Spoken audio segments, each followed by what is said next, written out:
Tinggo, itu gelindingnya jangan dianggurin. Malah ngeliat handphone. Tar dulu Nyil, aku lagi baca artikel nih. Judulnya 7 fakta tentang pohon belimbing. Nomor 5-nya bikin merinding. Emang nomor 5-nya angka Kak Tinggo. Ini katanya nih Nyil, kalau malam-malam daun pohon belimbing suka ngelipet sendiri. Kak Tinggo ngasih aja kerja yang kayak gitu-gitu. Ya kan emang takut Nyil, serem. Nih Kak Tinggo ada penjelasannya. Karena konggenging itu mereskan getaran dan juga suhu di malam hari Kak Tinggo. Oh gitu Nyil, berarti aman nih, gak ada apa-apa nih Nyil. Aman Kak Tinggo, kalau Kak Tinggo takut nanti Unyil temenin deh. Bener ya? Bener. Makasih Nyil. BBB, bukan belimbing biasa. Ini adalah belimbing dewa. Ukurannya besar-besar. Rata-rata panjangnya 15 cm. Beratnya sekitar 300 gram. Kalau dibandingkan sama belimbing biasa, kelihatan banget kan bedanya. Bahkan ada satu buah belimbing dewa yang karena saking gedenya, bagian sisinya sampai keriting kayak gini. Ini yang namanya belimbing raksasa. Buah berukuran besar biasanya berasal dari Bangkok, Thailand. Tapi ini asli hasil panen lokal, tepatnya dari Depok, Jawa Barat. Saking populernya, belimbing dewa dijadikan ikon kota Depok. Bahkan Depok dijuluki kota belimbing, gara-gara banyak warga yang menanam pohon belimbing dewa.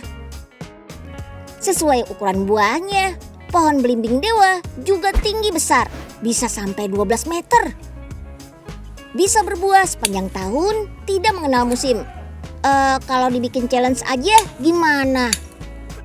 Karisna bisa nggak ngabisin belimbing dewa super besar ini? Tantangan yang sangat sulit karena ukurannya yang super besar. Wah, Kak Krisnanya nyerah tuh. Diperkirakan ada 27.000 pohon belimbing dewa produktif di seantero Depok. Puluhan ribu pohon belimbing ini tersebar di lahan perkebunan seluas 135 hektar. Gak heran kalau setiap tahun Depok bisa menghasilkan belimbing hingga 2.700 ton. Biar apa tuh belimbingnya dibungkusin plastik? Pertama, melindungi dari serangan hama, lalat buah dan pengirit buah. Jadi tujuan pembungkusan juga membuat si belimbing dewa ini agar tampilannya lebih menarik, jadi warna itu keluar. Stok. Jangan kemana-mana dulu. Karena Unyil bakal balik lagi dengan liputan yang lebih menarik dan bikin penasaran. Nyil, katanya kamu mau ngasih hadiah? Iya dong, Unyil bakal ngasih hadiah dengan kuis. Nah, kuisnya kayak gimana tuh Nyil caranya? Caranya tonton sampai akhir tayangan biar bisa jawab kuisnya. Let's go! Uniknya nih, beda warna bungkusan, beda pula hasilnya. Belimbing yang dibungkus plastik warna hitam hasilnya lebih bagus, jadi berwarna oranye. Beda sama yang bungkusnya transparan. Kenapa kita butuh pembungkus yang berwarna gelap? Karena untuk ini agar warna buah ini lebih keluar warna buahnya, warna lebih mencolok. Nah, kalau ini yang bungkus transparan, jadi hijaunya itu lebih dominan. Ukuran besar dan warnanya cantik. Terus rasanya gimana? Meski sama-sama memiliki kandungan air sangat tinggi, belimbing dewa yang berwarna oranye rasanya sangat manis. Jauh lebih manis dibanding belimbing biasa berwarna hijau. Soal manfaat, gak usah worry. Belimbing berkhasiat menurunkan resiko darah tinggi. Kandungan kalium dan pektin di dalamnya membantu menjaga tekanan darah tetap normal. Selain dimakan langsung, buah yang dalam bahasa Inggris disebut star fruit ini juga bisa diolah jadi macam-macam. Ada dodol belimbing, selai belimbing, sampai jus belimbing. Lokasinya masih di kota Depok, tinggal pilih mau bawa yang mana. Berbagai produk olahan belimbing merupakan salah satu cara untuk meningkatkan nilai jual belimbing. Selain itu, supaya belimbing nggak terbuang sia-sia karena gampang busuk. Sebelum busuk, mending diolah jadi makanan dan minuman kan. Setiap hari 20-25 kg belimbing diolah di sini. Meski jumlah belimbing yang diolahnya nggak banyak, tapi peminatnya lumayan tinggi loh. Pengirimannya sudah sampai Aceh dan Papua. Dibuat jadi makanan bisa mengenyangkan perut. Tapi nggak cuma perut yang butuh nutrisi dari makanan. Kulit wajah juga bisa mendapat nutrisi dari belimbing. Belimbing diolah jadi serum yang menutrisi kulit wajah dan menghilangkan kerutan. Serum belimbing bagus untuk menghilangkan radikal bebas akibat sinar matahari. Kandungan antioksidan dan vitamin C yang tinggi pada belimbing bisa membuat wajah kembali cerah dan berseri. Apalagi serum belimbing ini memiliki kadar pH yang sama dengan kulit wajah, yakni berkisar antara 5,5 sampai 6,5. Jadi dijamin aman. Pemakaiannya 2 kali sehari. Ketika pagi sebelum beraktivitas dan malam sebelum tidur. Akhirnya dapat juga buat si chef. Kak Tinggo, kenapa sih Nyil? Mundur lagi deh Kak Tinggo. Hah, mundur? Ini loh Kak Tinggo yang ditanyain sama chef. Nggak mungkin, masa kayak gini. Nih, ini yang dibutuhin sama chef nih Nyil. Lihat gede-gede, seger. Nih Kak Tinggo, itu loh Kak Tinggo. Lah ini Nyil, ini, itu. Udah dah, ini nggak percayaan banget. Chef, ini chef, belimbingnya chef. Udah saya cariin keliling Bogor, akhirnya nemu juga di pohon tetangga. Lah, kok belimbingnya yang ini, bukan yang ini Kak Tinggo? Ya, ini belimbing kan Nyil? Iya Kak Tinggo, ini gelingging. Tapi kalau yang dimasak itu namanya gelingging wuluh, gelingging sayur. Tapi kalau ini belimbingnya bisa kan chef? Nah ini nggak bisa kalau buat dimasak. Yang bisa dimasak itu belimbing wuluh. Ini cocoknya untuk rujak Nyil. Duh, kamu kenapa? Kamu sakit ya? Cepet sembuh ya.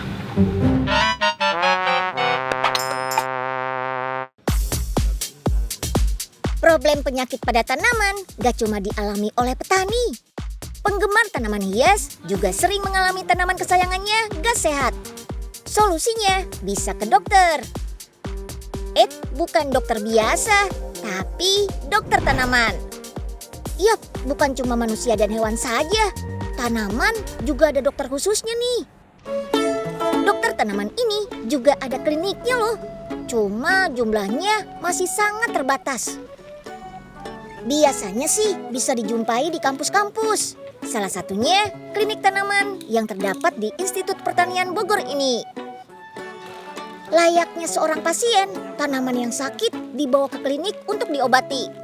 Sebetulnya prosedurnya sama seperti dokter hewan dan manusia. Cuma bedanya pasien yang satu ini gak bisa bicara atau bereaksi. Makanya sebelum diobati, dokter tanaman akan mengajak pemilik tanaman untuk konsultasi dulu.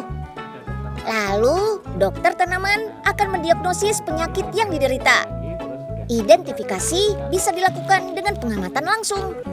Tapi kalau penyakitnya lebih serius, ada yang sampai perlu observasi atau uji laboratorium. Biasanya penyebab tanaman sakit adalah virus. Hama seperti lalat buah dan serangga, sampai gulma. Akibatnya tanaman menjadi layu, kering tidak berbunga, dan gagal panen. Kenapa Kak Tinggo? Iya Nyil, palaku pusing banget Nyil. Kenapa nggak dibawa ke dokter aja Kak Tinggo? Kemarin sih udah kerokan Nyil, udah sembuh deh pasti. Emang Kak Tinggo udah berapa lama sakitnya? Udah 5 hari sih. Waduh, itu udah lama banget Kak Tinggo. Harus bawa ke dokter.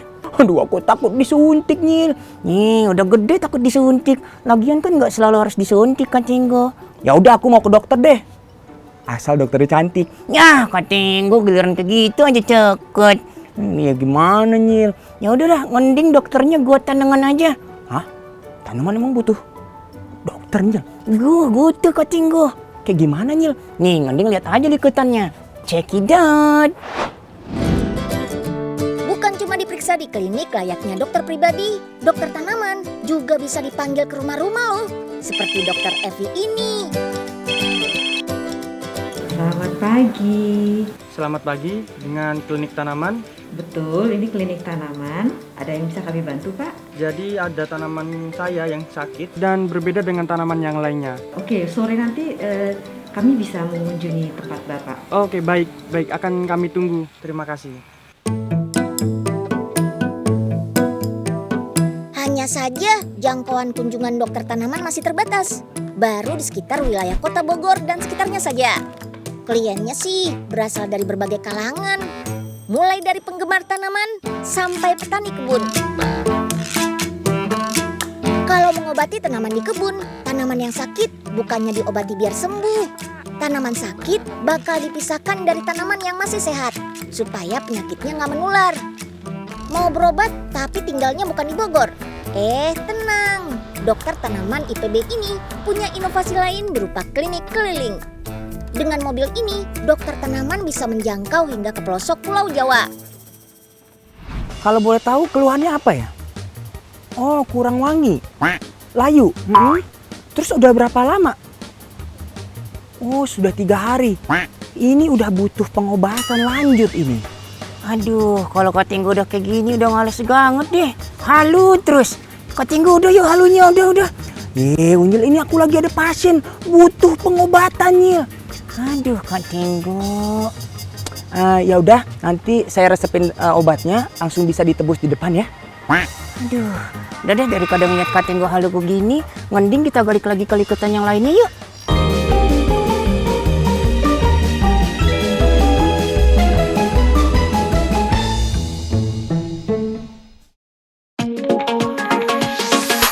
Tradisi dan teknologi berjalan beriringan. Bisa dijumpai di Jepang. Lebih dari 80% mobil yang beredar di Indonesia saja menggunakan merek dari Jepang. Gak cuma mobil aja, Jepang juga jadi negara penghasil kendaraan besar seperti truk. Disinilah pabrik pembuatan truk tangguh Jepang berada. Kota Hino di prefektur Tokyo, Jepang. Sama seperti mobil, sebagian besar truk yang digunakan di Indonesia tuh menggunakan merek Jepang.